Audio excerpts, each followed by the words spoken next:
ભાજપ હોય કે કોંગ્રેસ બંને અત્યારે પોતપોતાના ઉમેદવારોને લઈને ક્યાં કવડવમાં છે। વાત કરીશું ભાજપની બેઠકો 5 બેઠક પર મહત્વપૂર્ણ ચર્ચા, જ્યાં 5 બેઠકો પરના ઉમેદવાર અંગે ભાજપે કવાયત હાથ ધરી છે। જૂનાગઢ અને મહેસાણા બેઠક માટે ભાજપ અવઢવમાં છે, તો પોરબંદર બેઠક પર રાદડિયા પરિવાર સિવાયના અન્ય ઉમેદવારને ટિકિટ આપવાની વિચારણા છે। બનાસકાંઠા બેઠક પર પરબત પટેલના નામ પર મોહર વાગી શકે છે। ઊંઝા વિધાનસભાની પેટા ચૂંટણી ન લડવા આશા પટેલને સમજાવવાના પ્રયત્નો થઈ રહ્યા છે। વાત જૂનાગઢ બેઠકની કે જ્યાં રાજેશ ચુડાસમા અંગે અસમંજસ છે। બીજી તરફ પ્રદેશ ભાજપ પ્રભારી ઓમ માથુર આજે સાંજે ગુજરાત આવી પહોંચશે અને 5 બેઠકો પર મહત્વપૂર્ણ ચર્ચા હાથ ધરાશે। મયુર જોડાઈ ગયા છે અમારી સાથે। મયુર, મહત્વપૂર્ણ 5 બેઠકોની વાત કરીશું। કઈ રીતે અત્યારની પરિસ્થિતિ છે, જે રીતે ક્યાંક જ્ઞાતિગત સમીકરણ જોવામાં આવી રહ્યું છે, તો ક્યાંક નારાજગીનો સામનો પણ ભાજપને કરવો પડી તેમ પરિસ્થિતિ આવીને ઊભી છે।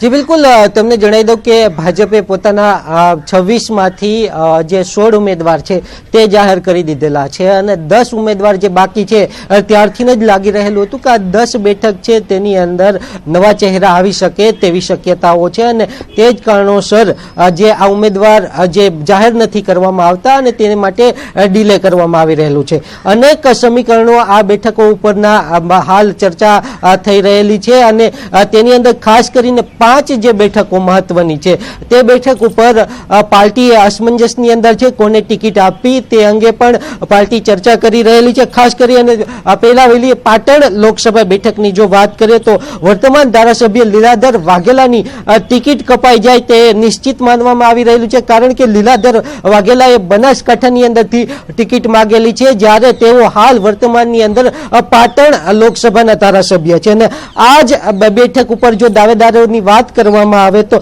નટુજી ઠાકોર, ભરતસિંહ ડાભી, ભાવસિંહ રાઠોડ, જુગલજી ઠાકોર, આ 4 જે નામો છે તે દાવેદારી કરે છે અને સાથે જ બીજું એક અન્ય નામ જે આવેલું છે તે દિલીપ ઠાકોર, જે કેબિનેટ મંત્રી છે। પાર્ટી તેવું ઈચ્છે છે કે દિલીપ ઠાકોર આ બેઠક ઉપરથી ચૂંટણી લડે અને કારણ કે સામે જો જગદીશ ઠાકોર અથવા તો અલ્પેશ ઠાકોર હશે તો તેની સામે ભાજપે પણ મોટો ઠાકોર નેતા એ ઉતારવો પડશે અને તે જ માટે આ જે બેઠક છે તેની અંદર હાલ ચર્ચા ચાલી રહેલી છે અને તેની અંદર જે દિલીપ ઠાકોર છે તેને મેદાને ઉતારવાની વાત અત્યારે જે સૂત્રો દ્વારા જે વાત મળી રહેલ છે તે રીતે સામે આવી રહેલ છે। સાથે જ જો આ બેઠક ઉપર બીજો એક અન્ય મજબૂત ચહેરો જો જોવા જઈએ તો ભરતસિંહ ડાભી, જે ખેરાલુના ધારાસભ્ય છે અને સારો ચહેરો ઠાકોર સમાજની અંદર માનવામાં આવે છે। આમ આ બે જે નેતાઓ છે તેની ઉપર પાર્ટીની નજર છે અને તેની અંદરથી પાર્ટી હવે કોને ટિકિટ આપે તે જોવાનું રહેશે। સાથે જ જો બનાસકાંઠા બેઠકની વાત કરવામાં આવે તો બનાસકાંઠા બેઠકના વર્તમાન સાંસદ હરિભાઈ ચૌધરીને ટિકિટ નહીં મળે તેવી સૂત્રો દ્વારા માહિતી પ્રાપ્ત થઈ રહેલી છે અને તેમના સ્થાને વર્તમાન રાજ્ય કક્ષાના મંત્રી પરબત પટેલ ઉપર પાર્ટી મોહર મારે તેવી શક્યતાઓ હાલ વર્તાઈ રહેલ છે। સાથે જ પાર્ટી આ જે બેઠક છે ચૌધરી સમાજને આપવા માંગે છે, કારણ કે આ બેઠક ઉપર જ્ઞાતિગત સમીકરણ તે પ્રકારના છે અને પરબત પટેલની સાથે રેસની અંદર શંકર ચૌધરી પણ છે, પરંતુ પરબત પટેલ અને શંકર ચૌધરી બંનેએ પાર્ટીને તેવી ઈચ્છા વ્યક્ત કરેલી છે કે તે લોકસભા બેઠક નથી લડવા માંગતા, પરંતુ જો પાર્ટી હાઈકમાન્ડ કહેશે તો તે ચૂંટણીની અંદર ઉતરી શકે છે। એટલે કે શંકર ચૌધરી અને પરબત પટેલ આ બંને રેસની અંદર હાલ પરબત પટેલે આગળ ચાલી રહેલા છે અને પાર્ટી એ પરબત પટેલને ચૂંટણીમાં ઉતારે તેવું પાર્ટીએ મન બનાવી લીધું છે અને તે જ પ્રકારે કદાચ નામની પણ સત્તાવાર જાહેરાત થઈ જશે।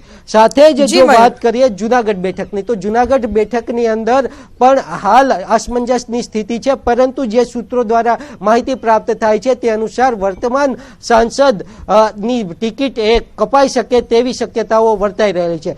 અન્ય એક બેઠકની જો વાત કરીએ તો પોરબંદર લોકસભા બેઠકની અંદર જે રીતે રાદડિયા પરિવારની અંદરથી જ ટિકિટ આપી તેવી વાત ચાલી રહેલી હતી, પરંતુ વિશ્વસનીય જે સૂત્રો છે તેના દ્વારા જે માહિતી પ્રાપ્ત થાય છે તે અનુસાર પોરબંદર બેઠક ઉપરથી રાદડિયા પરિવારમાંથી ટિકિટ નહીં અપાય તેવી શક્યતાઓ હાલ વ્યક્ત થઈ રહેલી છે.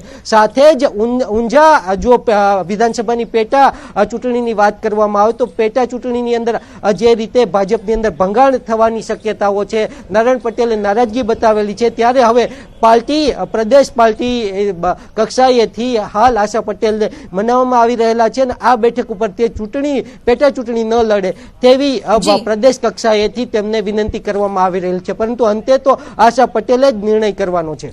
જી આભાર મયુર, આપનો તમામ માહિતી બદલ. વધુ માહિતી માટે સતત આપના સંપર્કમાં રહીશું.